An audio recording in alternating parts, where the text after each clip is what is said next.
Let's go. Welcome to the main event. Applying pressure, but I promise I ain't make it then. In their heads, living free, I ain't paying rent. Wake up in the AM, making G's like Mercedes-Benz. Whoa, yeah, please don't take it. Welcome to the Pinnacle Living Podcast, helping you reach the pinnacle of both life and business. Joined today by Gabe Anderson. How you doing, bro?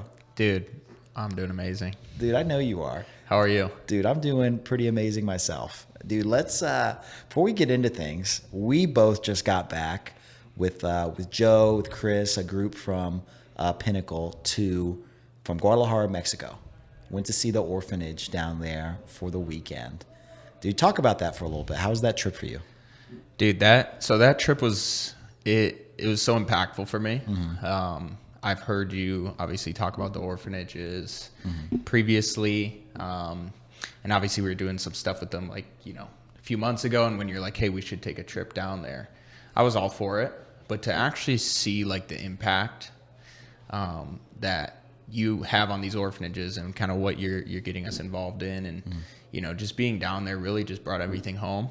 It was so special to be there. It was super impactful. And yeah, dude, we had a lot of fun too. Yeah, dude, we had a great time. It was a great time. Just so many laughs. Every bus ride was hilarious. Yeah. Everywhere we went, man, it was the most busy 2 days. Uh-huh. And we packed everything into those 2 days. Dude, we were everywhere, dude. It was fun. It was just nonstop. But dude, it just to just see the impact, not just obviously on the business and clients and families and agents that we serve, but where our money can be useful for people who really need it too. It's just, it was a huge blessing. Yeah, dude, it's powerful what you said. I think if there's anything I want, I know Joe and I have spoken about this many times, obviously want to help people, help agents build profitable businesses, make more money than they ever thought they could, build something special for their family, their loved ones. And do that, of course, by helping so many agents and countless clients. But I think something that is the cap for all of that and the real goal is for people when they have that, make that kind of living for themselves, to see the impact that they can have on the world. And obviously that orphanage, a lot of people put into it, Pinnacle as a whole, yourself, Mindy, Joe, multiple other people, giving to that. I know Chris and Malad giving to it, and people making a big difference. It's powerful. Yeah. I will say too, one of the biggest things that you probably wouldn't think, but one of the most impactful parts of that trip for me was when you and Joe went up and gave a speech to the church, just explaining your guys' testimony, and to see people come up to you guys afterwards, and they don't speak the same language as you, but that one kid was definitely trying to, and he did a great job, just expressing the gratitude that they have for what you're doing here at Pinnacle, obviously in another country, but the impact that it has on them, and hearing all the people come up to you and just say thank you, and just how grateful they were, just knowing, the impact that you have on their church, on the orphanage, on those kids' lives. It was one of the most impactful things for me to witness. Yeah. It truly is life-changing and can truly change the world. And it's going to impact a lot of kids and a lot of families all over the world. Thank God, man. Thank God. So, dude, let's get into it. So let's do it. Let's talk about the results. So let's talk about how the sausage is made, bro. How we sell this insurance. So, dude, you have had quite the journey in sales and in insurance. So it's been really cool getting to watch. I think we met at your first lock-in, which you exploded at. People who don't know you, talk to them a little bit about your background and your experience in sales, what brought you to insurance. So my first real experience in sales was selling roofs door to door. And it's not a typical door-to-door experience. I like to say that I had it pretty easy. This was my first time in sales. I was 21, looking for an opportunity, and, one just fell in my lap. So I thank God for that. But it was pretty easy for me that first year in sales. I was door-to-door selling roofs, and really you only have to knock on the roofs that are like damaged. Sure. Right. We were doing insurance claims. And so it's kind of an easy thing there was just so much value built into the process that I didn't have to do much selling. Sure. Really just finding people that fit the bill. Dude, it was pretty obvious when you knock on their door and you're like, hey, your roof's bad. They're like, I know. And then it's like, hey, we can, get that covered for you. Mm-hmm. So I did really good there. It was my first time like in sales. I made the kind of money that you'd want to make in a sales career. And, like I said, it was kind of easy for me. So I felt like I kind of got lucky. Mm-hmm. And I liked that opportunity, but I wanted more of a challenge. Sure. And I saw a podcast about insurance, the insurance industry. And I just kind of recruited myself. So I reached out to like the closest office in the area. Mm-hmm. And I was like, hey. This was down in Texas, right? This was in Michigan. Oh, this was in Michigan. Okay, got it. So I reached out to like the closest office in Michigan. And ideally, when I first started, I was actually just going to do it in the off season. Mm-hmm. It was going to be something I do in the winter time when I wasn't selling roofs. Mm-hmm. So I was doing good at the roofs, making like 10, 15K a month. So I needed another opportunity where during the winter, I could keep that going because we weren't selling roofs in the winter. So that's ideally how it was going to start. Mm-hmm. But then as I'm looking into it and I'm realizing just the opportunity, what you can make on your own pen, and then what you can make as a business owner. And that was the main thing that I was looking for because I always knew I wanted to be in business. I wanted to work for myself, and I really wanted to challenge myself. So I saw this as an opportunity that would be much harder, more challenging, and because of that, more rewarding. So it was like a no-brainer for me to just switch, take the challenge, and really see what I can accomplish. Mm-hmm. But obviously, that first year in insurance. It was a rough one. Yeah, and it was not as I planned by any means. So let's talk about that, dude. You started insurance after you were kind of pretty humble about it, but you were making pretty decent money selling roofs. You go from that into insurance, and it's a rough start. Why was it so rough? So there was a lot of factors. I think why it was rough. One is when I first got started, I was completely virtual. I did a few in-homes. I kind of understood the process. I was trying to really just be independent and take initiative. But there was a couple things. One is I didn't generally know I knew what to do, but I didn't know necessarily how to do it. So even having success in roofs, I only was in sales for a year, maybe 9 months of actual on the doors. And like I said, it was pretty easy to sell. So I didn't even feel like I really had real sales skills. Mm-hmm. And so I needed to develop that for sure. On top of that, I needed to surround myself with the right people who were doing the things that I wanted to do and were having the success that I wanted. Mm-hmm. Which at the beginning I was looking around and I couldn't find many people that were in the position that I wanted to be in. Mm-hmm.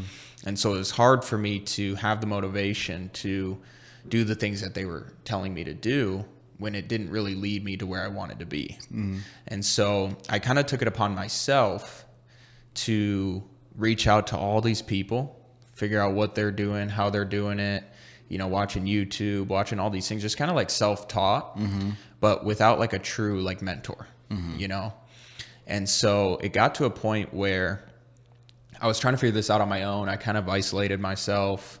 I was just spending money on leads, million different lead types, million different scripts. I was trying so many different things because I thought that, one of them was just bound to work. Mm-hmm. When maybe kind of looking for the magic pill. Exactly. Mm-hmm. Every month, every few weeks, I was changing something because I felt like I never really got momentum, and maybe that's why. Yeah. I think if you stick with something for a long enough period of time and you know that it works and you know that people are having success with it, then there's no reason it shouldn't work for you either. Right. But at the time I didn't quite understand that. And it was just me kind of, running around like a chicken with my head cut off, just trying to find what's going to work. And most of it just didn't work. Yeah. And I think the shift is when I finally just found some people who were running a system that was truly duplicatable. And I could just implement that And once I did, it was way easier. Everything changed after that. How long were you struggling in the industry before you made that change? It was, so I went full time in this industry November of 2022. August of 2023. September of 2023. So almost a year. Almost a year. In that year, how much would you say you had written in insurance premium? I think issued on the books was a little over 30,000. Which is a rough year in insurance, especially when you're spending money on leads and you not making much money. I think when it was all said and done after chargebacks and everything, I actually lost money in insurance. Yeah. Which looking back is a really hard thing to do. Yeah. Like if you have the right system and you have the people around you, it's almost impossible. Right. To do that at that level. So let's talk about the change, dude, because I think I really hope agents that struggle in the industry use this as kind of like a roadmap to get themselves like right. Yeah. Because I think, for one, your journey is a testament to your dedication, like because you struggled for a long time and kept going, and just, I can only imagine the reason must have been you just knew that you could do this. That was exactly it. That was literally the only reason I didn't quit, because I knew, like, how do you go from like making, the kind of money you're making selling roofs to losing money? Yeah. Like it's, so I saw so many people, a lot of them are here in Pinnacle. You have, to name a few, because these are great people to look out and, seek mentorship from, but Jonah, you have Mindy, you have Ryan Koski, you have David, all these people, you have yourself, Joe. I was watching you guys for that year that I was struggling. I saw you guys on all the leaderboards. I saw you guys the months that you were having. And the reason I didn't quit is because I knew that there was people out there who were having success. I knew it wasn't, the industry. This is like a great industry. There's a reason that we all are here. There's a reason we all got licensed. We know the opportunity and the potential, and it's not fluff. Like I've seen it, and I knew that it was possible. So that's the only reason I didn't quit. Luckily, I had, some money saved up to kind of keep me going. It did dwindle down to pretty much nothing. Yeah. And that was finally when I had to make that switch. But the only reason I didn't quit is like, just for that sole reason, is I knew that I could do it. I just needed to get around the people that were doing it so I could, get in that environment and replicate it. So how did you get linked up with Jonah? How did that happen? So I kind of mentioned how I, was trying to figure everything out and just like, trying to teach myself. So I would go on YouTube University. It's a great tool. Yeah. And when I first got licensed, I was watching every single podcast like that was ever released by like, these companies for life insurance. And I was trying to figure out like all the people who were having success and what they're doing. And one of the first ones that I watched was Jonah on a podcast talking about how he was writing insurance at a high level. This was about a year before I actually joined his agency. So I followed him on Instagram because I saw somebody who's my age having success. Crushing it. Yeah, so I was like, if I follow him on Instagram, maybe I'll learn a thing or two. It'll be good. So I just watched him for like a year. And when it came time, at that time, I never thought about, reaching out to him. I never thought about, working with him. I just watched him. And then it made sense where I was like, I need somewhere to go and I need someone I can learn from. And I had a few different criteria that I was looking for in a mentor. And Jonah, checked all those boxes. And so when it came time to it, like I actually reached out to him. Funny story is he actually, he had a link in his bio to book an appointment. So I go and I book an appointment. And at this time, like I was kind of open with my struggles at this time. So like my mom kind of knew like things weren't going good. I was just starting to like kind of open up because, at the time I didn't want to admit those things. Sure. But it came to a point where I was like, Mom, this isn't really working out. Like I need to make some changes. And so she was like keeping up with me. I was like, Mom, I got this, appointment with this guy. It's going to be great. So I schedule a call with Jonah and he no-shows me. And my mom's like, how'd the appointment go? I was like, oh, we just rescheduled, blah, blah, blah. So it was kind of funny, but he had his number also in that link, his phone number. So I texted him. I wish I still had the text. I might. I was like, hey, man, like we had an appointment. You didn't show up. You know, can we reschedule? And he's like, yeah, bro, it didn't sync up to my calendar, whatever, you know, happened. So we actually rescheduled it for the following day. So that was funny. But I didn't know that. That was... you should definitely have that in like a plaque on your wall or something. Dude, if I go far back enough, I don't think I like deleted the messages. So Yeah, I dude. should have that. That'd be epic. Yeah, I'll look for it after this. But that's how I got hooked up with him. So Jonah finally kept the appointment. And so what happened?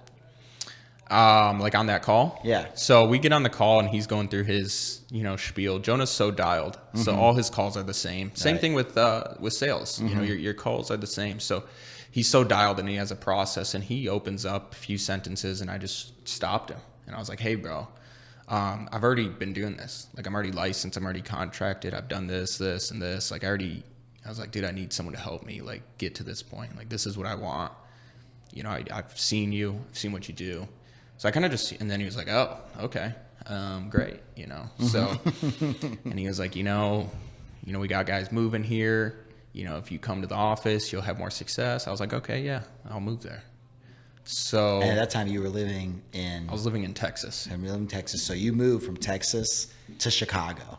Yeah. So as soon as I was able to, so I went to a lock-in. This was when I first, it was around like the end of the summer. This was like August of last year. He had a lock-in in Wisconsin, and I was in Michigan just kind of waiting for this transfer to happen. And he's like, hey, you can come to our lock-in. I was like, cool, bro. Like, that's awesome. I'm going to be there. So I show up. Actually, on the way to the lock-in, the transfer goes through. So I'm in the car with Jonah and a few others. I'm like, dude, the transfer just went through. It's official. He's like, perfect timing. As soon as I got back to Texas, I packed everything up. And a day later, I was in Chicago. So... Dude, that's pretty hardcore. And from that time, so we first met. It wasn't your first lock-in, that first one. It was the second one, right? Dude, we met at one of your lock-ins. Right. We just talked. Yeah. We just met. And then the first time we officially like really started like talking was at that lock-in. Right. And then that was your biggest lock-in. week ever. Biggest You week ever. wrote 20,000. 20,000. And just so people understand, I mean, dude, think about the conversation we just had a second ago. You'd written 30,000 almost for the year, lost money, and in a single week wrote 20,000 of business and were very profitable. Yeah. That week. Dude, it's like, it's almost like you found that magic pill you were looking for, but we both know it wasn't a magic pill. Yeah. What were those big changes that after a year, and dude, I just want to emphasize that for people watching this who might think that they've struggled for so long, they just don't have it. And maybe they convince themselves of that. They're just like, oh, I just don't have it. Some people have this, I don't. Because you probably, that thought, I would imagine, creeped in once in a while. Yeah. Like every day. And then you were like, but you had that, like, no, I can do this. And you kept pushing forward. Dude, what were the changes that you made that made such a dramatic turnaround? And to qualify this more, where are you at for the year, roundabout? Yeah, so I kind of put myself behind for President's Club, but when it all is said and done at the end of this year, I'll probably be north of 300 somewhere. Yeah. So a 10x on what you had done previously. So night and day. And now you also have team member. Yeah. Team. How much does your team do a month? So our biggest month was 67. 67. Yeah. So team doing it a month, double what you yourself had done in a year. So dramatic. Dude, walk us through what those changes were. Yeah. So first off, because I know there's going to be people listening who are struggling. And I was in that spot for so long. And this is a hard business, right? You know, it's simple, but it's challenging. And that's what I love about it, because with challenges, there's so much growth. Yeah. Right. So it is hard. And like, if you're struggling, that's totally normal. But I would say from that month or that week specifically, if we backtracked, because you got to remember that lock-in was in August. I started with Jonah in September. So November was that lock-in. if you go back October and September, I think is really kind of where you see kind of the magic that happened. So when I first moved to Chicago, I was in the office earlier than everyone, and I was pretty much staying later than everyone. And that was about 3 months of, hitting my dial goals, doing my presentations, like going to Jonah after every presentation, really working on myself and working on my work ethic and my skill set. Because I already knew the product stuff. I mean, I was already here a year, but there was a lot of minor things in terms of my sales process that I needed to fix. And let me highlight something because you just actually said something that was gold for a lot of people. Because Gabe, how many new agents think that it's the product stuff that's holding them back? Yeah. Right? They're like, oh, I don't know all the products, and that's the reason why. You're like, dude, I knew that stuff. That's not what was holding me back. Yeah. What was holding you back? Dude, it was that. I mean, it was a consistent process that I could duplicate over and over. Every single call was different. Nothing was consistent. I knew what questions to ask, but I didn't know how to connect with the client or build any value. So when I would get to the end, I genuinely, it was like a coin flip every time. I was like, they're either going to tell me they're going to think about it or they're not. And I was like, I was just hoping that they weren't. Yeah. But I would never know why. I would never know if it made sense. If it didn't make sense, there was no connection really with the clients. I was kind of just picking up the laydowns for the longest time. But if you look at those first few months, because when I first got to this group after struggling for a full year, doing a policy a day, even if it was a small policy, because that's kind of what I was doing, is a policy a day. They were smaller policies, so maybe like 4 or 5K a week, but consistently. That alone was just a huge shift for me, and I was so grateful for that. Yeah. And I remember this was in October. This was actually the lock-in. So we actually came down to Indiana for a lock-in you guys were doing. It was just a day. Jonah was training, so I went with them. And we were on our way back, and we were looking at my numbers for the week, and I did 7K that week, almost 8. And I remember just being in the car, just so grateful, so ecstatic. I was like, I did 7K. I was like, wow, like things are picking up after like doing 5K the week before. Yeah. And I'm doing like 7K. This was a month before like that 20K week. Right. So for previous, so just so people have a reference too, what had been in that 30K year, what had been your biggest month? Issue paid, it was 8,000. So dude, now you're doing that in a week. No wonder you were, dude, on cloud 9. Dude, I was so grateful. And I think that's a big thing too, is just one, gratitude is everything. But making small steps in the right direction. Yeah. As long as you're moving in the right direction, like, and you're not going to quit, you're not going to give up, but you're moving in the right direction. It's going to happen for you eventually. Yeah. So I would say like just the consistency and the momentum that I had built up until that point to then, have the leads in my favor, have the appointments, the energy, that lock-in energy. I'll share a funny story real quick. Okay. About that lock-in. Okay. You might not know this actually, because we always talk about this lock-in, but we did a competition that week, and there was 3 brackets. There was a rookie bracket. Yeah. There was a pro bracket. I remember. And there was a veteran bracket. So, Joe gave like a speech at the beginning of the lock. He's like, if a rookie beats a veteran, I'm going to give you $1,000. You're going to get a cruise. The winner gets a cruise, all these fun things, right? And I was like, okay, cool. Like there's a lot on the line for this lock-in. I was like, this is exciting. So I go home that day and I wake up the morning of the lock-in and the brackets come out. And I'm looking at the brackets and they put me in the rookie bracket. And I was so pissed. I was so mad. I'm like, why am I in the rookie bracket? With other guys that like just started that week? Yeah. So I'm in the rookie bracket and I'm like, I've been here. You gotta ask Claudia if she did that on purpose. Well, it was. So the rookie bracket was anybody who issued less than 10K in total. Oh. So even though I've been here a year, she's like, that's when I knew my biggest month was 8K. Yeah. Because they went back and looked at my numbers. I didn't even know. Wow. They're like, your biggest month was 8K. I was like, no way. So I was so embarrassed. Yeah. It was terrible. You had a chip on both shoulders. Dude, I was upset. And I asked Claudia, I was like, Claudia, why am I in the rookie bracket? And she told me. I was like, oh, wow. And so that was a chip on my shoulder. Dude, I'm so glad you told me this. I did not know this story. at the end of the lock-in, I mean, I ended up winning everything, and it was nice. And, Yeah. but it kind of gave me a little bit of Yeah, an you were edge. the number one writer of the whole week, right? Yeah. Rookie, veteran, or pro. Yeah. Dude, so that's killer, dude. So it sounds like, and correct me if I'm wrong in anything I'm saying here, it sounds like the biggest things that were holding you back were obviously you didn't have a mentorship or a good environment of people that were winning. That seems obvious.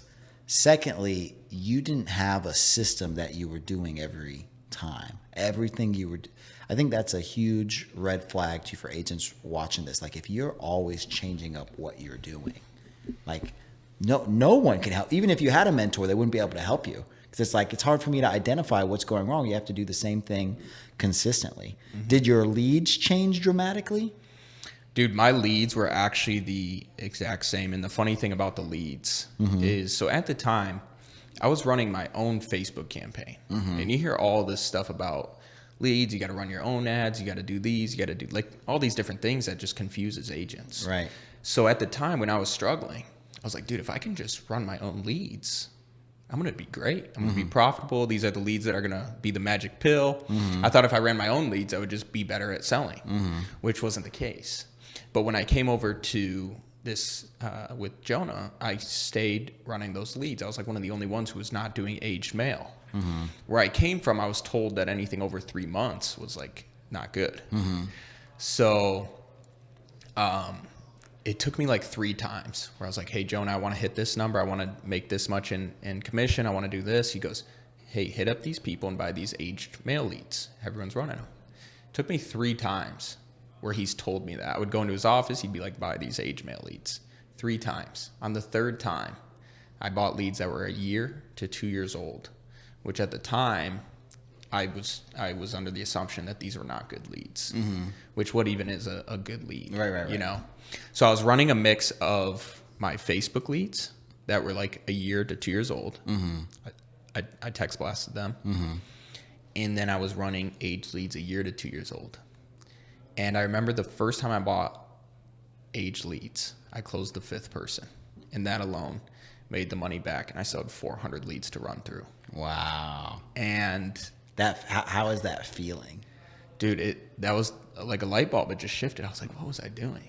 You know, but just realizing that it didn't matter about the lead. It didn't matter about how old it was, and just treating these people like just anybody. I feel like this is title for this podcast should be like Mythbuster or something like that. Because all of these things that people think are going to just be like looking for just the I win button, you know, like, oh, it's like a perfect script. Yeah. Oh, it's the perfect lead.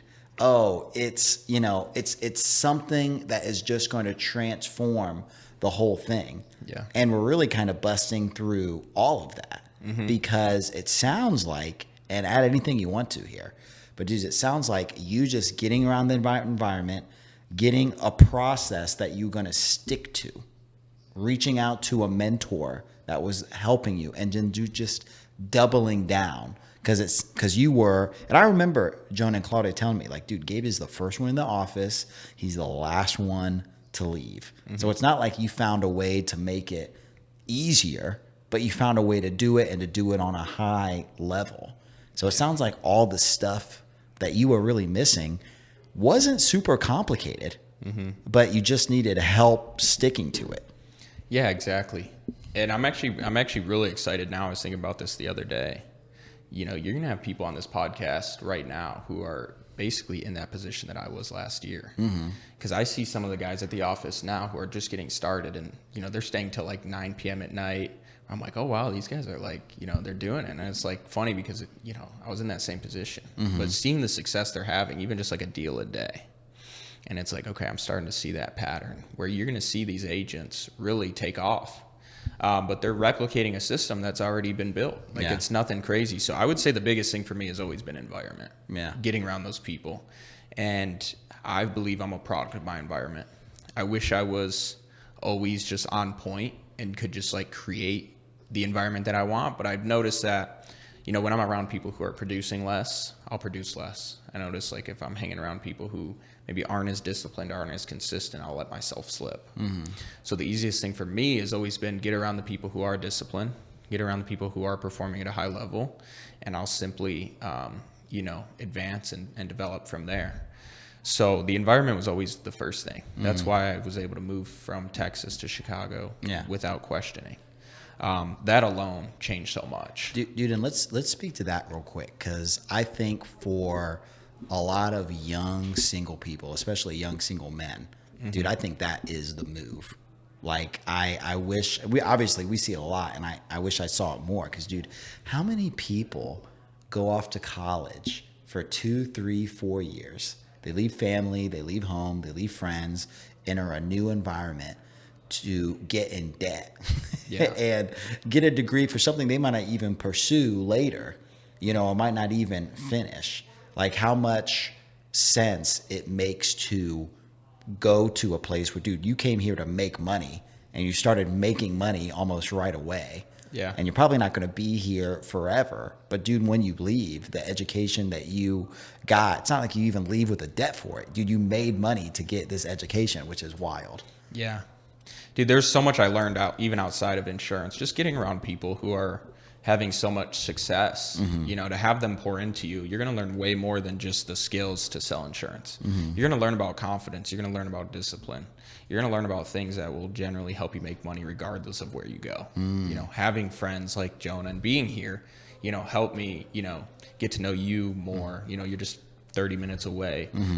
People at the Indiana office. And so that's a huge benefit alone. But one thing that I think people don't consider is the benefit of moving, because when I moved here, I still had rent that I was paying in Texas, and a lot of people use that as like an excuse. Oh, I can't, I got this lease. It took me 1 or 2 policies to cover that lease. Right. And I knew if I moved here, I was going to write more than 1 or 2 policies. Yeah. More than what I was currently doing. So we're in an opportunity where the upside is so high. So I don't see, especially if you're single, even if you're not, taking a temporary move for a month, 2 months, 3 months, whatever it is, or a year, like I've done, truly to just change your life for good. I don't see why that would never not be worth it. Yeah. And I think, people can have reasons why or why not. But at the end of the day, the skills you're going to learn and the opportunity that you have, I think is pretty much worth a lot more than a lot of those, excuses, whether it's rent or, situations elsewhere. Really just having that all-in mentality and just, hey, I'm going to do what it takes, because the flip side of it is you're going to stay struggling. Right. Or you are maybe going to have success, but it's going to be 10 times harder. Yeah. Or you're going to stay struggling and, you're going to be alone while you're doing it. Yeah. Controlling your environment is so huge. And, dude, on that too, talk about your breakout weeks being at lock-ins, I think is really important too. Why was a lock-in special to you? Like, why were those your breakout weeks? It was always the energy. It was always just, being around top producers, and sitting right next to them. There's something to be said about that too. My first lock-in, I remember showing up that day. It was like kind of a training day, but we were selling, we started selling at like 8. We started training at like noon. So I remember at that lock-in, I was sitting at the table in the conference room in Indiana, and I was doing some dials, and it just like wasn't really clicking. And I'm sitting right next to Malik. This was Malik's second month, but Malik is really good at what he does. Yeah. And so if you guys haven't heard Malik, you got to hear Malik. 100%. But he was coming off his first month where he did like 35,000 or something, like his first month. So I knew he knew something that I didn't know. And I'm sitting next to him. This was before the lock-in started. This was like I said, that first day. And I'm calling age leads. He's calling age leads. I'm talking to these people a certain way. I wasn't really getting anything. I'm hearing what he's doing. And I replicated exactly what he was doing, like the way he was saying things, the tone. And I don't even know if he knows this, but, I was just listening to him. I was right next to him and immediately made a switch and I felt like everything shifted. It was weird, but I felt like the clients were more receptive. I felt like I was going, somewhere with my intro, with either booking an appointment or getting into a one call close. So the opportunity at lock-ins to just have that high energy, have the training, which you don't typically get. I mean, we have tons of training, but in person where you can ask questions, where you can truly understand, top producers' stories and top managers, and get to not only ask them questions, but build relationships with them. And then on top of that, just being somewhere all together in one environment, all pushing towards the same goal. It's really, really hard to not, do more in that environment than what you would normally be doing by yourself. Dude, you just that is just the golden example of more is caught than taught. Yeah. Because obviously you had people stand up, do trainings, which I'm sure you caught little nuggets and stuff from. But the thing that you remember is, dude, just someone that was killing it. And you got to be right there and just listen and hear it, see his body language, see what he was doing with his hands, hear the inflection in his voice. And you're like, okay, I'm going to copy this. Yeah. And, that made all the difference in that week, dude. That's huge. Dude, talk about, just to cap this off, this has been phenomenal. Talk about the biggest things when it comes to consistency and discipline that you put into place to make these changes, because it sounds like those were the biggest things that you did. What areas did you apply those to see the biggest return on your investment? One thing, and I'm grateful to Jonah for this as well, especially when I first moved here. Before I moved here, I was always consistent, in my workouts, things like that. And sometimes I would be struggling, and I would go into Jonah's office, and he'd be like, dude, did you work out this morning? I'm like, no, I didn't. And so I think getting yourself right and making yourself better is going to yield you better results always. So if you can be better, your results will be better, right? So if you're struggling now, look at where you can improve on yourself, even outside of the business. Yeah. So one of the main things that I tell all my agents coming in is that this game is we're not in the insurance game. We're in the personal development game. Whoever develops the most is going to have the most success. Yeah. Whoever's the most confident, whoever's the most consistent, whoever's the most disciplined, those are the people who are going to be on top of the leaderboards. You're going to see them making the most money. It's by no accident that they're in the place that they're in. Yeah.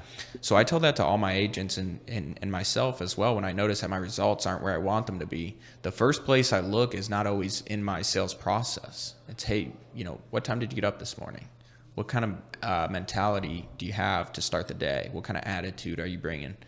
And a lot of that comes down to your physical state, your mental state, making sure that you're connected to your faith and you're grounded in your emotions, because this business is hard.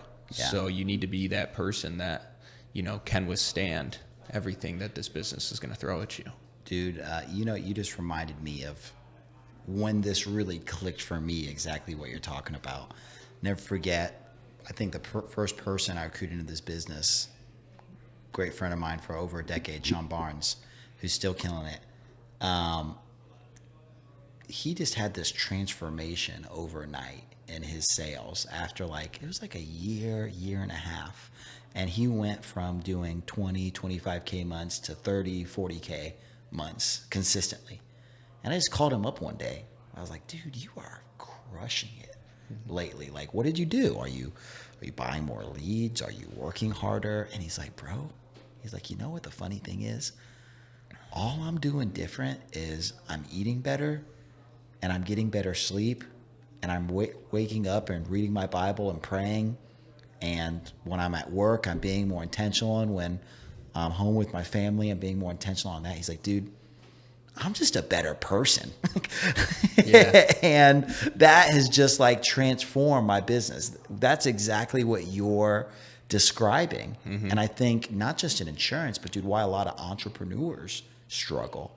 To your point, it's, what my old coach used to tell me, it's garbage in, garbage out. It's if you are not taking care of yourself, how can you expect to perform on your highest level? Yeah. And sounds like you just really dedicated yourself to taking care of yourself on the highest level. Yeah. I mean, I think I had to. you know, especially after that year that I had. Like, I knew I had to make some changes. Yeah. And really just, you know, stack the odds in my favor, because I knew, like I said, if I was better, I'm going to get better results. But you probably know this more than anybody, like how many agents, because I've been here, you know, a couple of years, I've seen so many people come and go, same as you. How many people quit because, you know, they couldn't handle, like, you know, chargebacks, or they couldn't handle these certain things that are just inevitable. Right. It's like, bro, you just stresses of the business. Yeah, and that's all mental. Like, Yeah. this business is so mental. And so that's why, you know, if you look at people like Jonah, you know, great mentor, he's a robot. Right. And everything he does is so strategic. Yeah. And he doesn't falter anywhere, where it's like he's in the gym the same time every day. He's up at the same time every day. He eats the same food every day at the same times. And just knowing those things, it just is way more predictable. Yeah.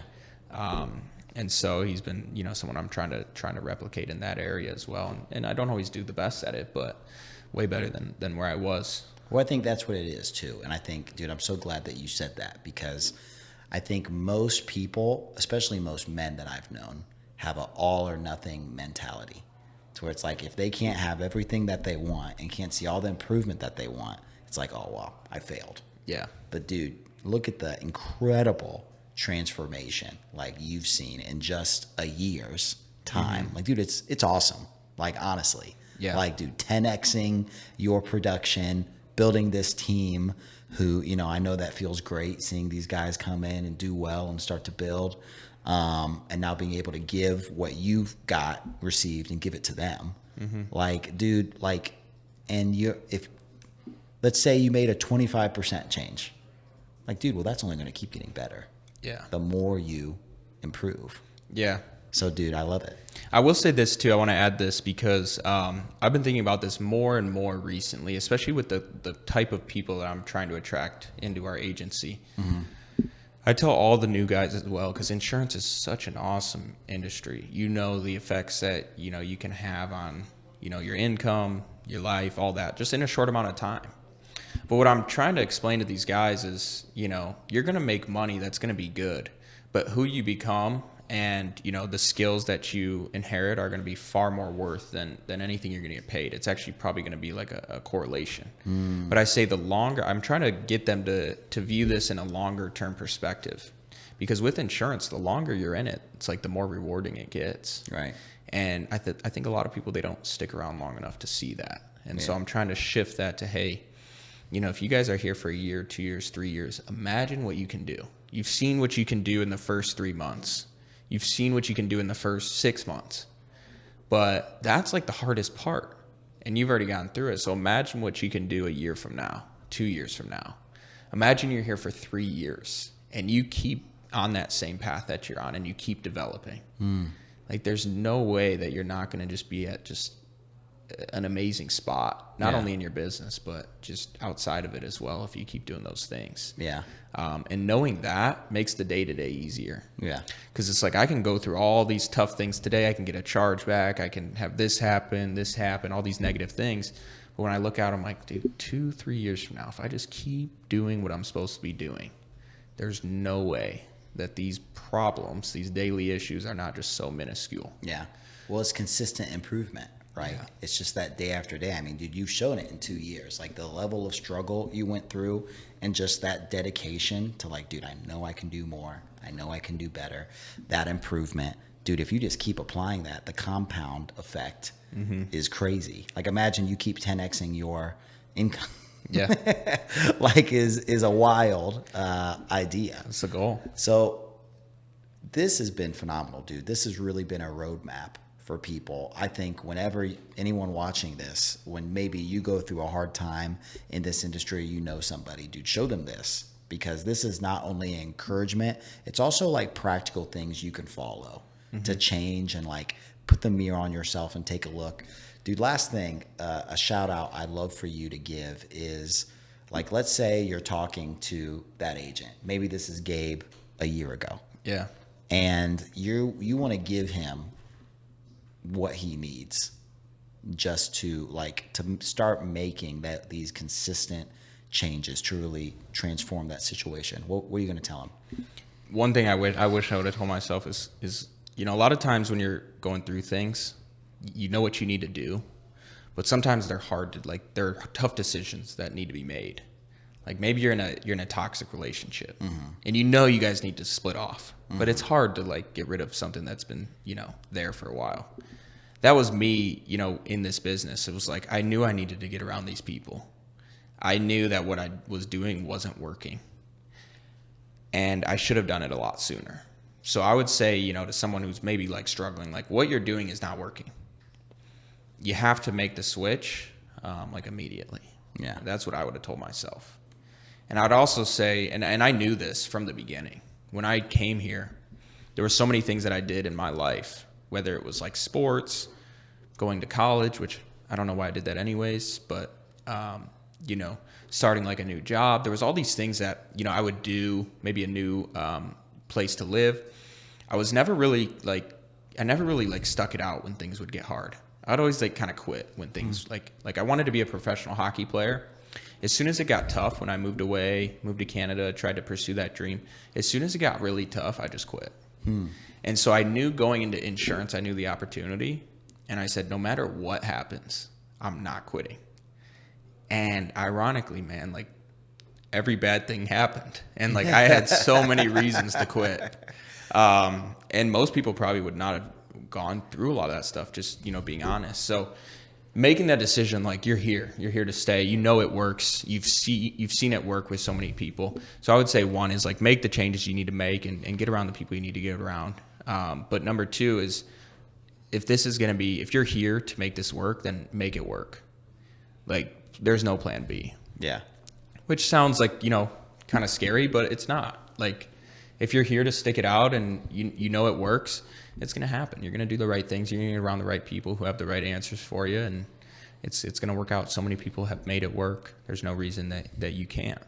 They say you learn more from your failures than you do from your successes. Dude, what you said just spoke to me so much, and it immediately made me think of, I was at this one, I don't want to say what, I was at this one sales opportunity.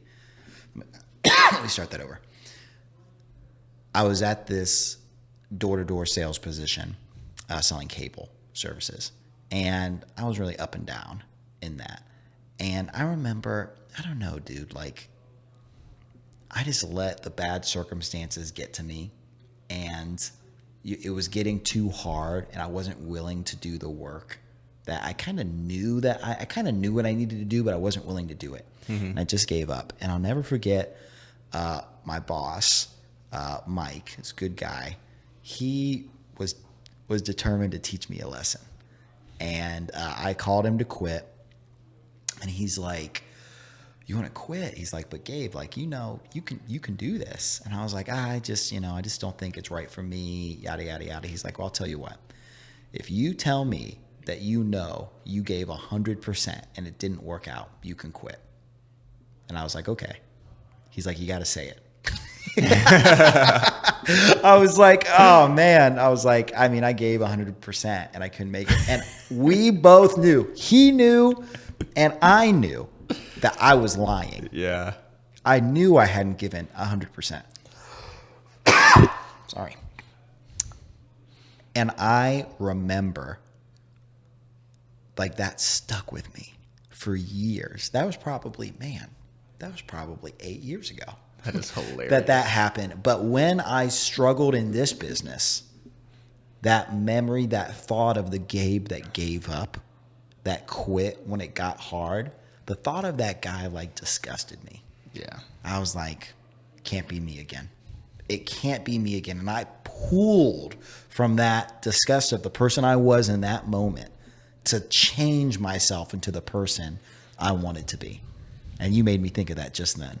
That's great. I love that. So, dude, I appreciate you sharing that story. Dude, this has been great. Dude, Gabe, thank you so much for what you do for Pinnacle as a company, just your example, your great attitude, being a part of the things like going to the orphanage and, you know, making that powerful and great for everybody, giving to things like that.